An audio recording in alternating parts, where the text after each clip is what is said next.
Ladies and gentlemen, welcome back to your latest news. In today's video, we're going to be talking about Christopher Nkunku, we're going to talk about Trent Alexander-Arnold, and we're going to talk about Liam Delap and Evan Ferguson. That's the transfer news today, man, and today's been so crazy. And as you guys know, the transfer window has officially opened. So guys, if it's your first time on the channel, please like, subscribe, and let's talk about it, man. Let's start with Christopher Nkunku, man. Chelsea has officially put a statement out and they said if Christopher Nkunku wants to go, he can go. Then he can go to the board and tell them that he wants to transfer, he wants to go, he doesn't want to be here anymore, because they don't want to hold the player if the player doesn't want to be here.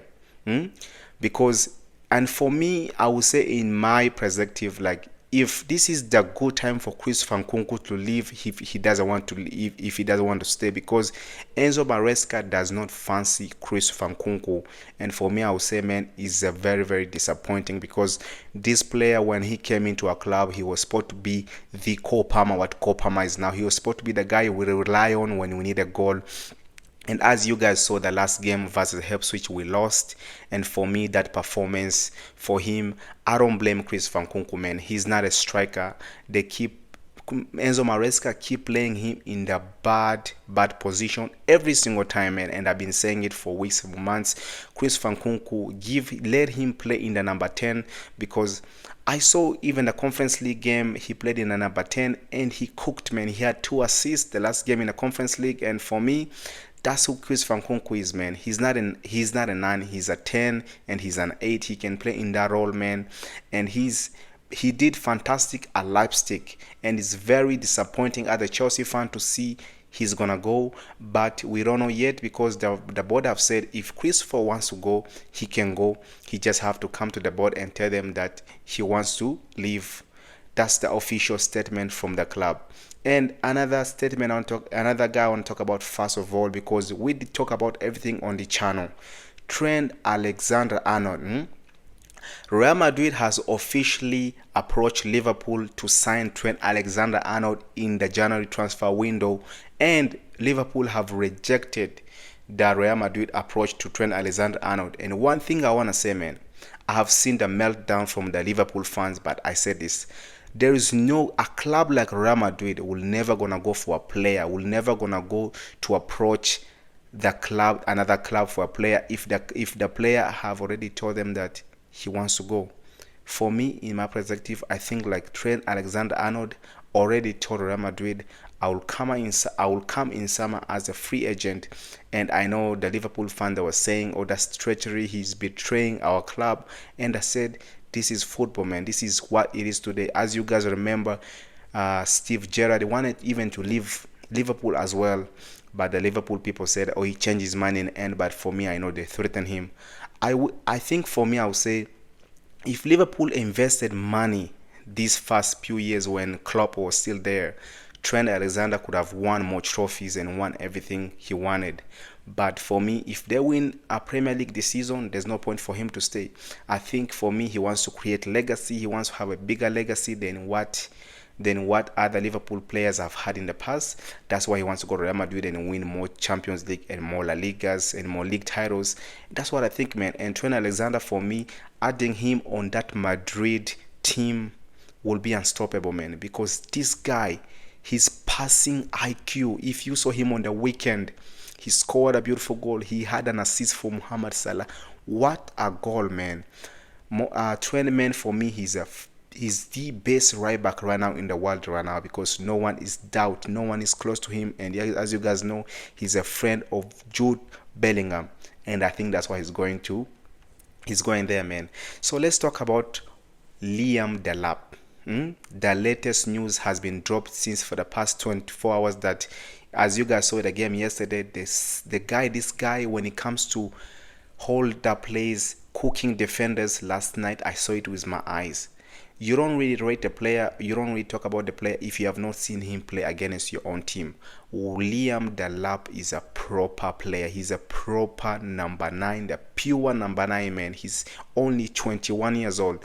Imagine, he have not even hit his peak. He's playing for an Ipswich Town team that is not even good. He's always defending the whole time, but this guy has 7 goals already in the Premier League his first season, and he's doing fantastic, man. He's doing really good. And last night he played, and he's been reported today, like this morning, like Chelsea wants to sign Liam Delap and sign Evan Ferguson on loan. This one will drop today. You're gonna be on loan for Evan Ferguson or buy him as well. But for me, I said in these two players, if we wanna buy a player, for me it's gonna be Liam Delap. This is the player I want. I don't want any other striker, man, because he's a good striker, man. And he's young. He can still grow and become even better than what he is right now, because he have not even hit his peak. He's only 21 years old, man. So he was reported like Chelsea wants to sign Liam Delap and be a competition to Nico Jackson, because we know Jackson for me is a fantastic striker, man, but we need someone who wants to compete with him, because if you don't have someone who's competing with you, you never want to be better. And one more thing, like Jackson cannot play all the games. As you guys saw last night, we played Nkunku is not a 9, because I think like Maresca is not trusting Maguire to be in those positions to be able to sub for Nico. So I think that's why Nkunku has been playing. But for me, this guy is a good striker, man, and I hated him last night, man. I was so angry at him, bro. The way, especially that penalty, the way he dived, that was a criminal, man. That was criminal. He was supposed to get a yellow card, but he didn't, man.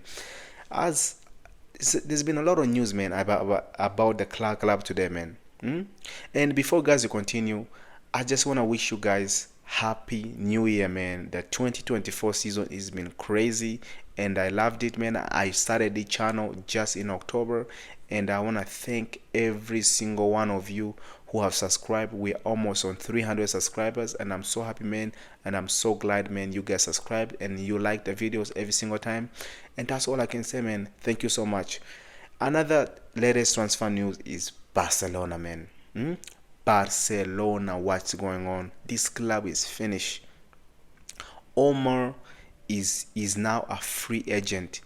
La Liga rejected Barcelona's offer to sign this guy back on loan. He's back on the club, because they signed him last season on 63 million, just 5 months later to leave them. And because right now Dani can sign for any club he wants right now. He can sign for any club he wants right now, and Barcelona is their loss, man. It's their loss, man, because this guy was a good player, man, and they just missed it, man.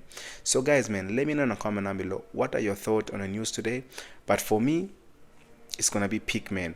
And another guy I want to talk about is Anselmino, the Chelsea guy from